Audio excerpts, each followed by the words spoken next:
Paz do Senhor, igreja, boa noite. É com alegria, mais uma vez, que eu estou aqui na casa do Senhor, para juntos sermos edificados pelo nosso Deus. Que o Espírito Santo possa estar aí, e eu tenho certeza que Ele está, porque nós somos o templo e a habitação do Espírito Santo.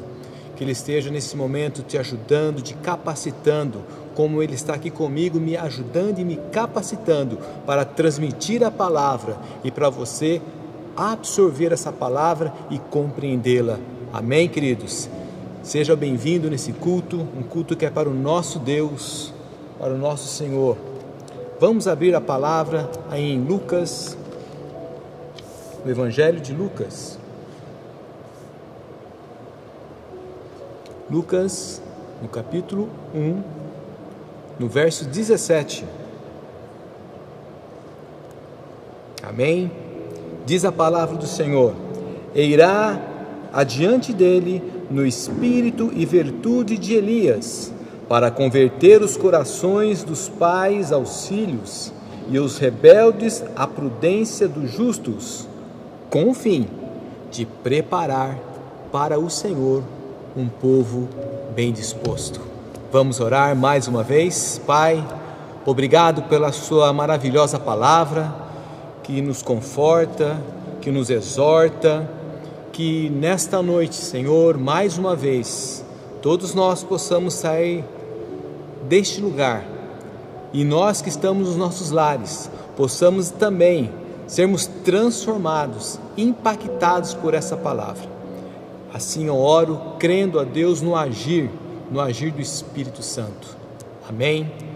Irmãos, essa passagem nós vemos o seu contexto, falando do nascimento de um grande homem, falando de João, o nascimento, o anunciamento, do nascimento dele. Ali o seu pai, um sacerdote, teve a revelação de um anjo de Deus, e ali foi falado que a sua esposa, que era estéril, teria um filho. E ali dá todos os relatos, não é? Depois você leia o capítulo 1, onde fala, desse advento, desse momento maravilhoso. Mas aqui nessa passagem onde nós lemos, diz: e irá adiante dele no espírito e virtude de Elias, para converter os corações dos pais aos filhos e aos rebeldes a prudências dos justos. Nós vemos aqui alguns propósitos, apenas nesse verso que nós lemos, nós vemos alguns propósitos de Deus com esta vinda, com a vinda de João, aquele que a voz, que anuncia no deserto as boas-vindas, aquele que estará preparando o caminho para a vinda do Senhor. Interessante que, se nós vermos aqui em Malaquias, dentro desses propósitos, Malaquias, no capítulo 4, no verso 5, olha o que diz a palavra, no verso 6: e converterá o coração dos pais aos filhos, e o coração dos filhos a seus pais, para que eu não venha e fira a terra com maldição. Então, dentro desses propósitos que nós vemos, com a vinda de João, com o nascimento de João, vindo com a virtude, do profeta Elias, nós vemos nesses versos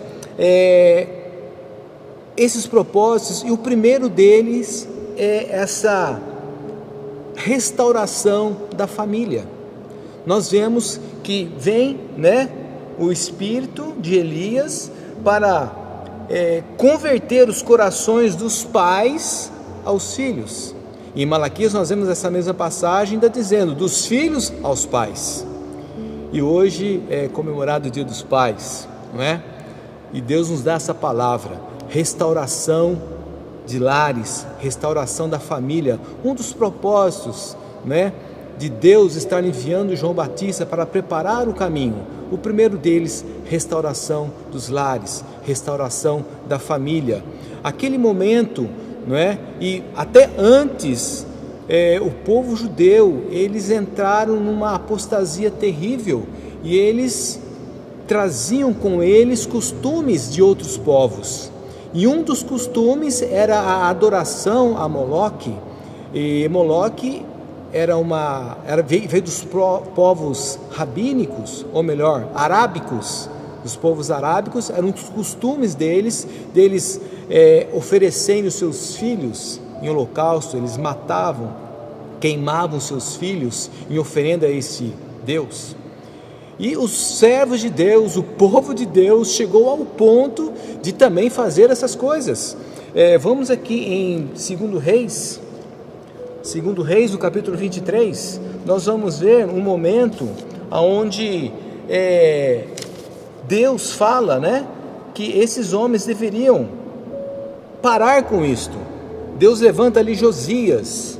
Josias, ele é levantado por Deus para orientar o povo, fazer uma nova aliança com o povo de Deus.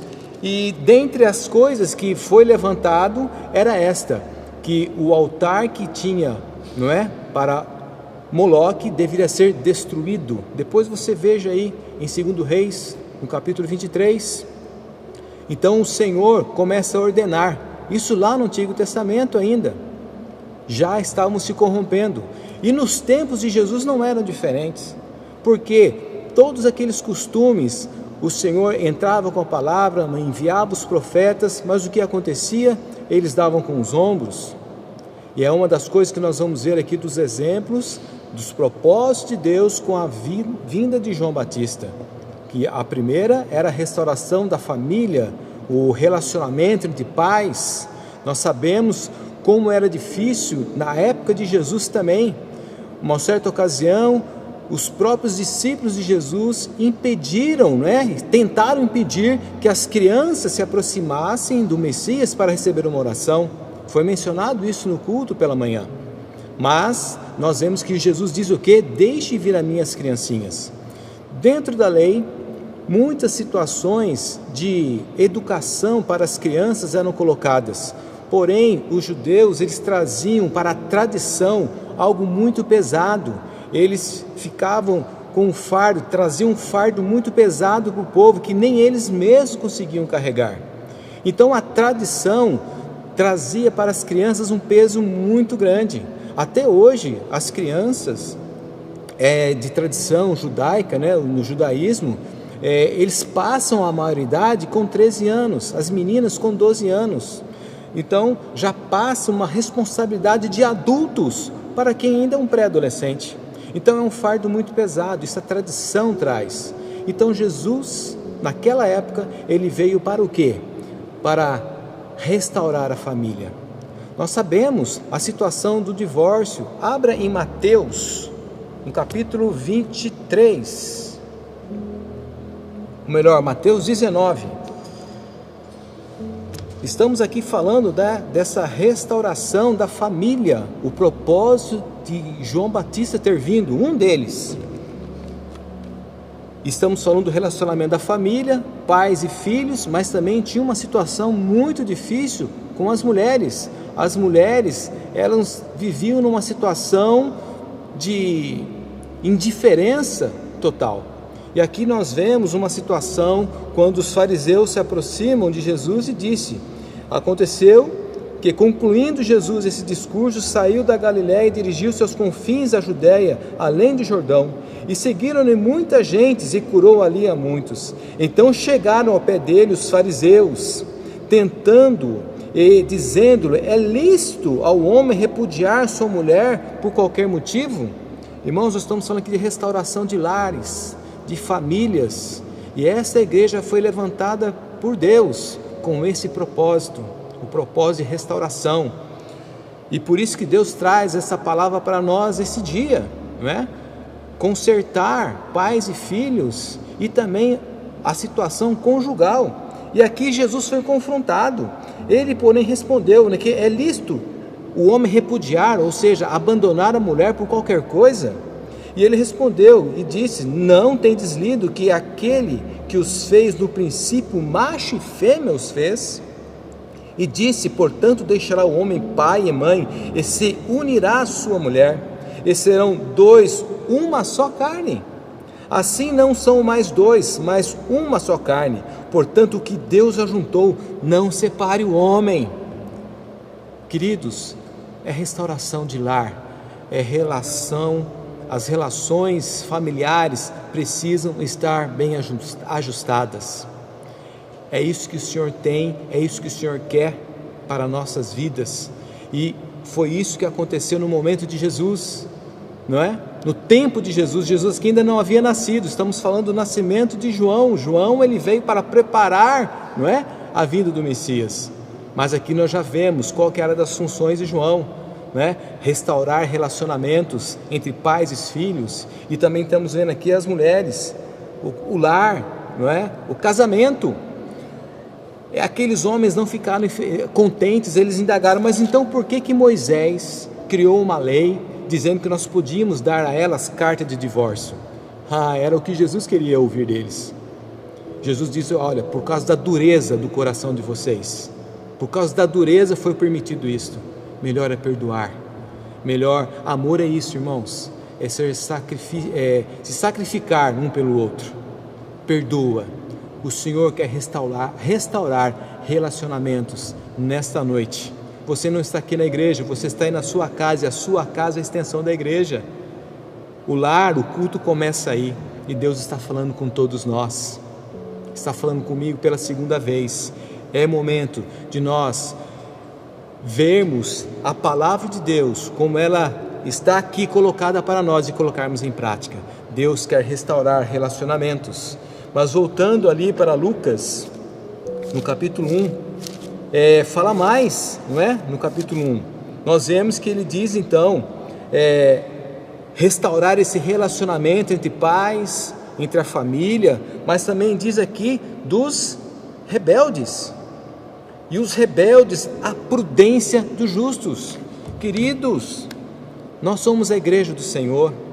Nós estamos aguardando a vinda do nosso Deus. E o segundo propósito da vinda, não é, de João Batista nesse momento era para restaurar, para que houvesse então o arrependimento desses homens rebeldes. Olha, eu fui lá no dicionário para ficar bem claro, rebelde. Eu vou ler aqui, é um adjetivo para qualificar alguém que não obedece a ninguém e nem escuta conselhos, que acredita que possui uma autoridade legítima. Também pode ser usado para qualificar uma pessoa que se rebela e que se revolta. Isso é o rebelde. Ele não dá ouvidos a ninguém, ele já tem a verdade absoluta, ele é o dono da verdade. Você está na igreja, o Senhor tem te alcançado, o Senhor tem nos salvado, o Senhor tem a boa obra que Deus começou, Ele está aperfeiçoando a igreja. E nós temos que dar ouvidos a essa palavra. Nós não somos os donos da verdade, a verdade é essa e ela é que liberta, a palavra do nosso Deus. Nós precisamos dar ouvidos aos homens que são levantados por Deus. Nós precisamos dar, não dar com os ombros, mas dar os ouvidos e absorvemos esses ensinamentos da parte de Deus. Olha o que diz aqui a palavra, vamos lá em Deuteronômio, abra em Deuteronômio 17. Deuteronômio 17, olha o que diz a palavra: quando alguma coisa te for dificultosa em juízo, entre sangue e sangue, entre demanda e demanda, entre ferida e ferida, em negócio de pendências nas tuas portas, então te levantarás e subirás ao lugar que escolheu o Senhor teu Deus. Ou seja, em qualquer situação, em qualquer necessidade tua, o que Deus te orienta, você que é um servo de Deus, e se você ainda não é, hoje é o dia de você aceitar ao Senhor como seu único e suficiente Salvador. O que Ele nos orienta, igreja?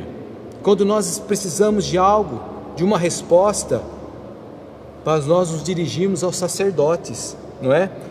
Então, e subirás ao lugar onde escolheu o Senhor teu Deus. Aonde Deus escolheu para você estar plantado? Aqui fala de igreja.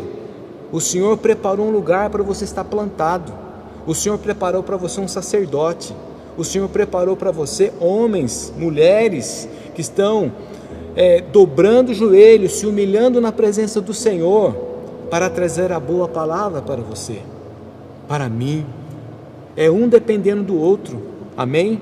E o que fala aqui? Para você deve ir até o lugar onde Deus te plantou, igreja, e chegando lá virás aonde? Ao sacerdote, verso 9, levitas, e o juiz que houver naqueles dias, e inquirirás, e te anunciarão a palavra que te for de juízo, e farás conforme o mandato da palavra que te anunciarão, do lugar que escolheu o Senhor. Então, está entendendo? Nós não podemos ser rebeldes. Se você está plantado numa casa de oração, se o Senhor tem colocado você junto de uma igreja, junto de um sacerdote, junto de irmãos, você precisa dar ouvido ao que Deus tem falado através desses homens. Nós não podemos ser rebeldes. E diz aqui a palavra, no verso 10, e farás conforme o mandato da palavra que vão te anunciar nesse lugar. Nessa noite, o Senhor tem me usado para anunciar a palavra para você, para abrir os teus olhos, para você compreender o que é servir a Deus, o que é servir ao Senhor. Foi para isso que Ele enviou João Batista, para acabar com os problemas conjugais e para levar o povo a se arrepender, a não ser rebelde. E Ele continua, vai fazer o que te mandarem, o que te anunciarem, no lugar que escolheu o Senhor teu Deus, e terás cuidado de fazer conforme a tudo que te ensinarem. Você tem sido ensinado nesse lugar? Eu tenho, irmãos. Eu tenho aprendido muito nesse lugar, nesses 16 anos que aqui estou. Tenho aprendido muito. E tenho muito que aprender ainda. E o Senhor tem me capacitado para aprender e para ensinar também, porque nós precisamos uns dos outros.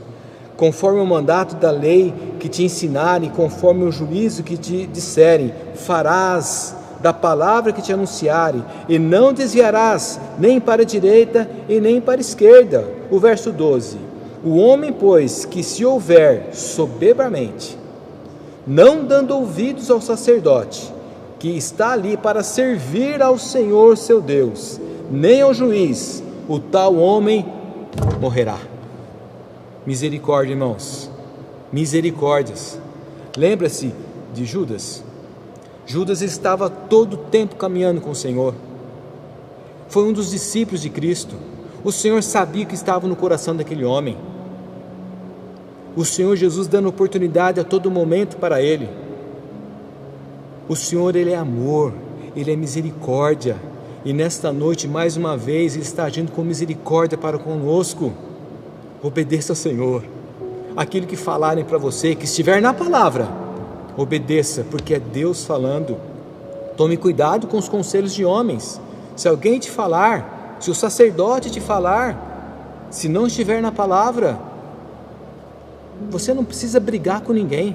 Fique quieto. É melhor assim. Fique quieto, não indague ninguém. Descanse. Deus não vai fazer nada contra você. Mas se está na palavra, não seja rebelde. Que o Senhor possa amolecer os nossos corações. Que o Senhor possa trabalhar de uma maneira gostosa nas nossas vidas. Permita o Espírito Santo trabalhar na tua vida. Amém? Mas o que mais que ele fala, não é? Ele ainda diz restauração de lares, conversão, de pecados. E para quê? Com propósito, para preparar, glórias a Deus, um povo bem disposto. O que é um povo bem disposto? Bem colocado, determinado, animado, corajoso, decidido, entusiasmado, organizado, disposto em servir. Você tem essa disposição? Porque nesta noite, se você abrir o teu coração, o Espírito Santo vai te encher de boas disposições. O seu coração estará transbordando de alegria. Deus quer fazer isto. Deus, Ele pode fazer isto. Esse é o propósito. João veio com esse propósito, restaurar as famílias, pregar o arrependimento e preparar um povo bem disposto. Olha, eu estou falando de João. Sabia que o papel de João era anunciar a quem? A Jesus. Qual que é o papel da igreja? É o mesmo papel de João, anunciar Jesus, falar de Jesus. Mas para isso, amados, nós temos que estar com os nossos lares bem resolvidos. Nós precisamos estar com os nossos corações convertidos. Não podemos ser rebeldes. E, fazendo isso, estaremos bem dispostos a fazer a obra do Senhor. Agora eu quero fazer uma pergunta. A pessoa bem disposta, ela não sofre perseguições? A pessoa que é bem disposta, ela não sente tristezas? Ela não sofre? Ela não padece? É lógico, irmãos, que a gente padece. Nós temos o Senhor, nós temos entregado a nossa vida a Ele, mas nós passamos por momentos difíceis, sim, por momentos tribulosos, sim. 120 dias, foi muito bem lembrado hoje aqui, 120 dias dessa pandemia. Está sendo momentos de alegria? Você pode se alegrar com isto? Você que é servo de Deus, você que está com o seu lar restaurado, você que tem a disposição em servir ao Senhor, você está alegre com isto? Irmãos, ninguém está alegre. Ninguém está alegre. Então, aqui agora entra a mensagem para esta noite. O tema que o Senhor me deu é como manter a disposição em momentos difíceis. Como manter a disposição em servir a Deus. Como ser fiel ao Senhor. Como estar, não é, com os nossos lares da maneira que Deus quer. Como fazer isto? Como ser bem disposto no momento da tristeza. E para isso eu quero te convidar para você abrir aí em Neemias, lá no Antigo Testamento. Neemias, olha o que Neemias começa a falar aqui no capítulo 2. Ele diz o seguinte: e o rei me disse: por que está triste o teu rosto? Pois não está doente. Não é isto senão tristeza de coração. Quem era Neemias? Quem era esse jovem que agora na presença de um rei, olha que ousadia, ele está na presença de um rei, entra de uma maneira cabisbaixa, triste, abatido. O rei fala para ele: o que está acontecendo com você? Por que você está triste? Você não está doente. Isso é problema no seu coração. O que está acontecendo? Vamos ver quem era Neemias? Aqui no capítulo 1, olha só. As palavras de Neemias, filhos de Acalias, e sucedeu no mês de Quisleu. Esse mês de Quisleu, só para você se localizar, e mais para frente você vai entender o porquê que estou falando isso agora. É mais ou menos mês de dezembro, tá bom? Guarda isso aí. No 20º ano, estando eu em Susã, fortaleza. Então, olha, ele estava ali no mês de dezembro, numa fortaleza, um local, se é fortaleza, é um local bom, né? Estava seguro. Enfim, veio Anani, um dos meus irmãos, ele e alguns de Judá, e perguntei-lhes pelos judeus que escaparam e que restaram do cativeiro e acerca de Jerusalém. Então ele estava num local seguro, estava ali, não é? Na Babilônia. E o que acontece? Ele vê um dos seus irmãos, porque um grupo já havia retornado para Jerusalém.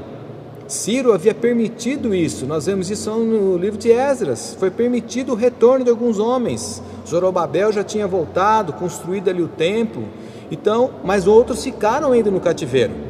E Neemias é um desses. Ele estava no cativeiro, estava a serviço, estava trabalhando num lugar forte. Que lugar que era esse? No palácio do rei. Então ele vê um dos seus amigos, então ele faz a seguinte pergunta, né? Como está lá os nossos irmãos que saíram daqui, né? E foi permitido o retorno deles. Como eles estão? Como está Jerusalém? E a notícia não foi boa. Então aquele jovem, acredito eu, um jovem senhor, ele, num local seguro, ele faz então essa pergunta. E no verso 4, no 3, e disseram-me: o restante que restaram do cativeiro, lá na província estão em grande miséria e desprezo, e o muro de Jerusalém fendido e as suas portas queimadas a fogo. Essa foi a notícia, que Neemias, um serviçal, não é, ali do rei, trabalhava no palácio, nós vamos ver mais para frente que era um copeiro do rei, estava ali, acesso contínuo com o rei, tudo que o rei comia, ele também comia, ele tinha que experimentar tudo antes, ele estava muito bem, ele não tinha motivo para ficar triste, mas quando veio essa notícia dos seus irmãos, o que ele fez? E sucedeu que, ouvindo eu essas palavras, assentei-me e chorei, e lamentei-me por muitos dias. O que nós aprendemos aqui já de imediato com este homem? Quando veio uma notícia de tristeza, uma notícia ruim, e nós estamos passando por momentos difíceis, a todos os dias, a todos os momentos, notícias que nos entristecem, óbitos, pessoas que estão ficando enfermas, também tem notícias boas, né? O Lucas acabou de dizer aqui, o pastor José Luiz, a irmã Valquíria, né? Venceram esse momento, graças a Deus, não estão mais com a Covid, mas os tratamentos continuam, não é? Então é momentos de tristeza, nós nos alegramos um pouco, mas quando a gente cai na realidade, puxa vida, mas ainda não tem a vacina, nós estamos ainda aqui nessa situação. O que esse homem fez? Quando ele recebeu uma notícia, chorou. É óbvio, chorou. Ele se lamentou por alguns dias. E estive jejuando e orando perante o Deus dos céus. Então aqui nós já começamos a aprender que o que nós devemos fazer no momento de tristeza. A palavra em Tiago diz: está alguém contente? Ele deve cantar louvores. Está alguém triste? Nós devemos orar. Está alguém enfermo? Chama os presbíteros, mas o momento agora é de orar. Nós retornamos com os trabalhos presenciais, reunião de oração. Você está disposto? Você está disposto a estar aqui dobrando os joelhos nas sextas-feiras conosco?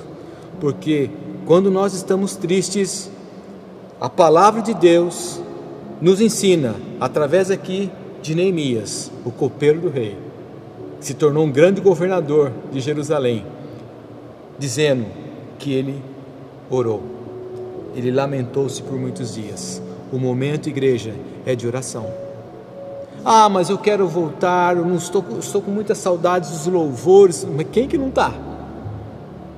Quem que não está com vontade de louvar, de adorar o Senhor? Mas o momento agora é de orarmos. Você está disposto? Mais uma vez eu digo, está disposto, está disposta, querida igreja do Senhor, porque Neemias fez isto. E vamos continuar. Ficamos só na oração? Ele só orou? Não. Ele continuou, estive jejuando, orando perante o Deus dos céus. Muitas das vezes não adianta você ficar só chorando, você tem que tomar, não é? Outras decisões, outras reações. Você chorou, veio o choro, opa, eu tenho que agora fazer alguma coisa. Você ficar só chorando não vai resolver nada, então eu preciso o quê? Orar. Dobre o seu joelho, comece a orar. Se você está dentro, né, das condições de estar aqui conosco, venha orar conosco. Se você não puder, ore na sua casa, mas não deixe de orar. E também jejue, consagre. E sabe por que ele estava fazendo isso? Neemias, ele estava bem. Neemias não estava com o rei, ele não estava doente, não. Ele estava comendo bem, estava se alimentando bem, estava bem empregado. Ele chorou pelos seus irmãos. Ele chorou pela sua igreja. Jerusalém, lá em Jerusalém, sabe o que tinha lá? Já tinha sido construído o templo. Ele chorou por isso, a sua cidade natal. Você tem chorado pelos irmãos que estão abatidos? Você tem chorado por essa igreja? Você tem chorado? Você tem jejuado? Você tem buscado a Deus com humilhação mesmo? Deus quer isso. Essa é a disposição que Deus espera de nós. E vemos que continua.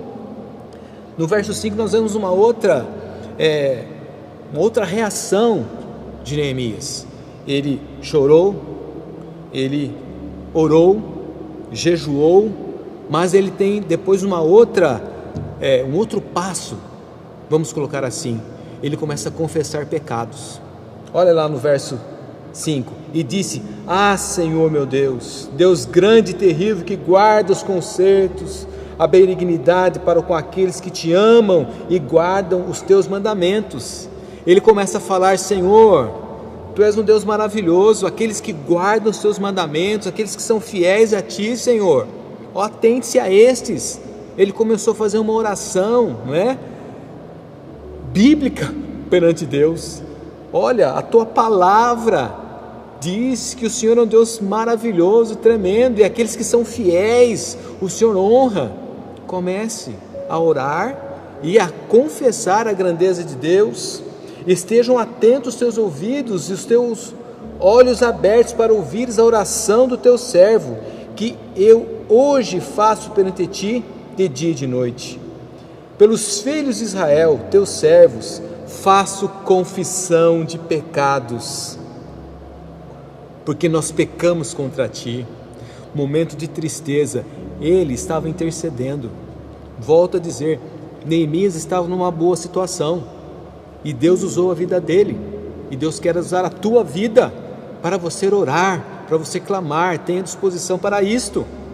E foi o que Neemias faz. Então ele começa a confessar pecados dele, do povo judeu, do povo de Deus, a reconhecer que nós somos falhos, a reconhecer que nós precisamos da graça e misericórdia do Senhor. Você reconhece isso, que você é falho? Queridos, como Paulo disse, o Senhor Jesus veio para salvar os pecadores, e eu, Paulo, e eu digo agora, e eu, Robson, sou o pior deles. O apóstolo Paulo fez essa oração, e eu faço essa oração também. Senhor, tenha misericórdia da minha vida, eu sou falho, eu sou pecador. E você, tem essa disposição? E continua no verso 8, na oração, né? No 7 ainda fala: de todo nos corrompemos contra ti, nós não guardamos os mandamentos, nem os estatutos, nem os juízos que ordenastes a Moisés teu servo. Olha ele reconhecendo o porquê do cativeiro, o porquê que o povo estava lá numa grande miséria, ainda não sofreram, ainda não tinham reconhecido, não tinham aprendido ainda. Até quando, irmãos, nós vamos sofrer? Até quando? Vamos reconhecer que Deus, Ele é soberano em nossas vidas, E no verso 8 ele começa a falar algo interessante.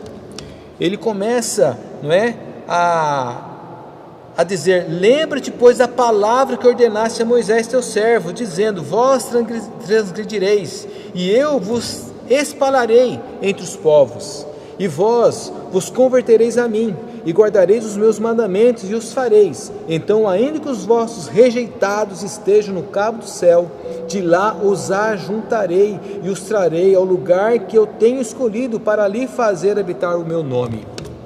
Sabe o que está falando aqui? Senhor, eu reconheço, nós erramos, peço perdão aí para os meus irmãos, nós erramos, mas Senhor, lembra de algo. O Senhor prometeu que se nós nos arrependêssemos, o Senhor ia nos trazer em paz, o Senhor ia nos dar vitória. O que é isso? É trazer em memória aquilo que nos dá esperança. Queridos, nós somos falhos, nós somos pecadores, mas no momento de luta nós temos que lembrar a misericórdia de Deus. Traga em memória as bênçãos relatadas nessa palavra para a tua vida. Olha, o tempo está indo. Eu queria falar mais aqui, mas vamos aqui para Salmo 23. Traga a existência o Salmo 23 para a tua vida. Olha o Salmo 23. A gente pode falar até de cor, né? Mas para nós não errarmos e não passar vergonha, deixa eu ler aqui. Olha lá, o Senhor é o meu pastor, nada me faltará. Traga em memória isto, no momento da tristeza, da luta, momentos de aflições que todos nós estamos passando. O Senhor é o seu pastor, o Senhor é o meu pastor, nada vai nos faltar.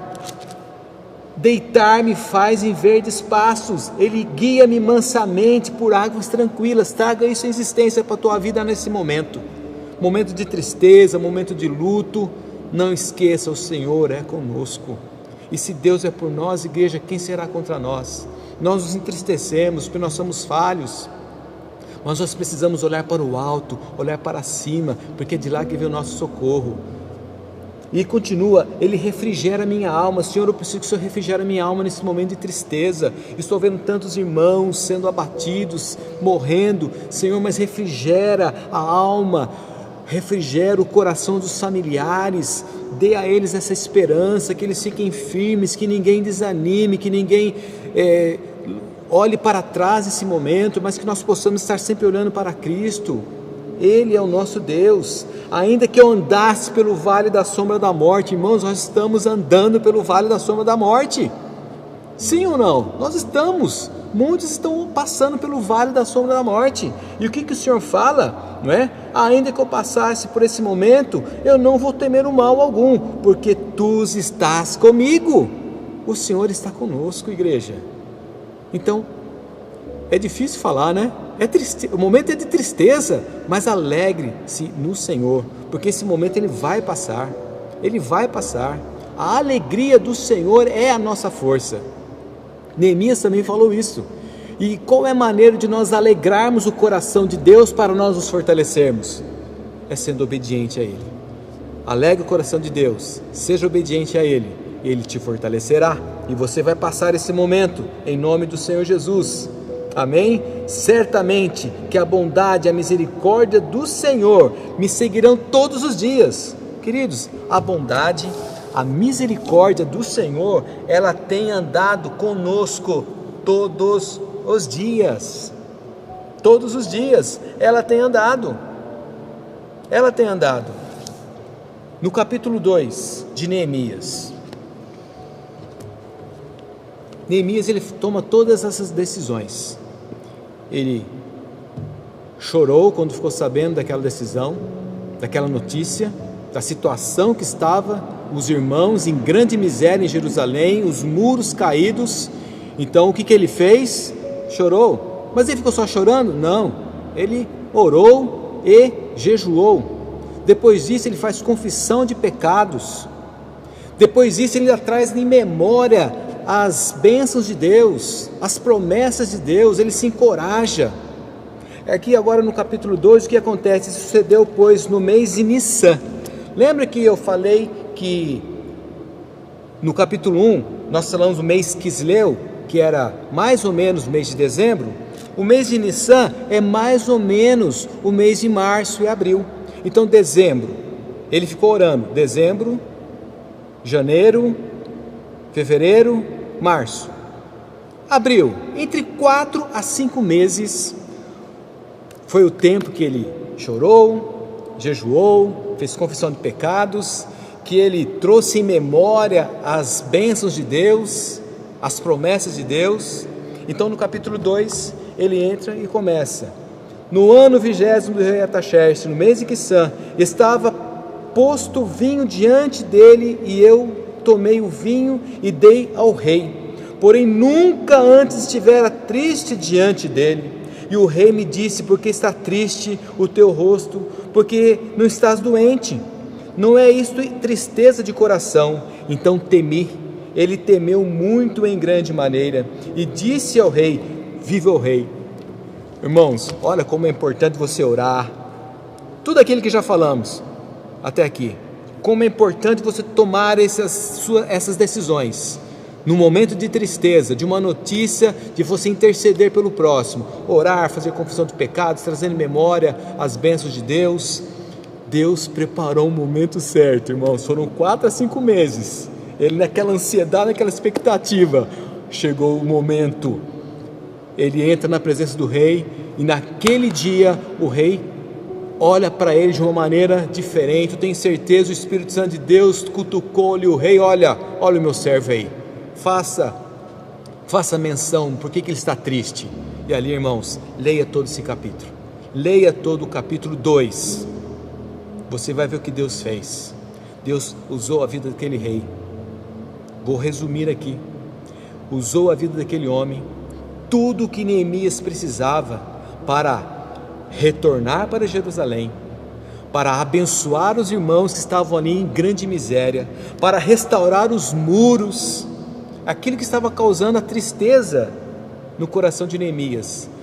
Ele conseguiu a vitória, porque ele tomou esses passos de orar, a disposição. Veio uma notícia ruim, ele não se trancou, ele não se calou, não, eu sirvo a um Deus Todo-Poderoso. E aqui, irmãos, Deus fez um grande milagre, porque aqueles lares foram restaurados. No capítulo 3 você vai ver que as famílias, cada família começou a reconstruir os muros, houve uma unidade ali. É isso que Deus quer. Deus abençoou Neemias de uma maneira tremenda, deu todos os suprimentos para ele, para fazer o trabalho. Chegou, ele animou os irmãos, ele chega ali, depois você vai ler aí, ele é animado, o povo é animado por Neemias. Deus quer que você anime um ao outro, não é isso que a palavra de Deus? Um ao outro ajudou, o teu irmão diga esforça-te, tenha bom ânimo. Nós temos que levar uma palavra de ânimo, para animar. Neemias foi lá para Jerusalém, o povo estava em grande miséria. O que aconteceu? Eles foram animados, quando eles receberam a notícia: olha, estou vendo que está tudo aqui, né, de uma maneira terrível, mas olha as cartas que eu tenho em minhas mãos, olha o que o rei tem feito por nós. Eles se alegraram muito. Aquele povo que estava triste e abatido, Deus restaurou de uma maneira maravilhosa. E o inimigo se levantou, os rebeldes se levantaram, mas isso é assunto para um outro dia. Amém, irmãos? Eu quero concluir aqui. Você tem permitido o Senhor trabalhar na tua vida? Você está disposto a orar? Você está disposto que o Senhor restaure a sua família, a sua união com seu pai, com seu filho? Você, pai, que muitas das vezes trata o seu filho de uma maneira meio grossa, uma maneira que está faltando amor. As cartas de Paulo, muitas delas falam que nós não podemos causar a ira dos nossos filhos. Como você tem cuidado do seu filho, pai? É o seu dia hoje, né, papai? É o nosso dia. Eu também sou pai, sou avô. E você, filho, você tem honrado o seu pai? É o primeiro mandamento com promessa: honra o teu pai, os teus pais, para que você viva bem. Você tem feito isso? Tem essa disposição. Tem essa disposição. Amém? Deus está te dando uma oportunidade para mudar a sua história. Vamos orar? Senhor, muito obrigado, Pai. A sua palavra vem sobre as nossas vidas como bálsamo, como refrigério, Senhor. Muitos podem pensar que é uma palavra pesada, uma palavra de exortação. Senhor, é uma palavra de amor. Num dia como este, onde nós temos o Senhor, o nosso Deus, como nosso Pai, o nosso papai, um Deus misericordioso, um Deus bondoso. Muito obrigado, Senhor. Muito obrigado também por esta igreja ao qual o Senhor tem nos plantado. Muito obrigado pelas famílias que estão juntamente conosco. E nós, ó Deus, estamos intercedendo por essas famílias, porque os momentos são maus, mas nós temos um Deus bom, um Deus que cuida de nós. Senhor, em nome de Jesus, alegre os corações, alegre essas famílias, dê ela a disposição em te servir, em obedecer a tua palavra. Assim eu oro, Senhor, grato a ti.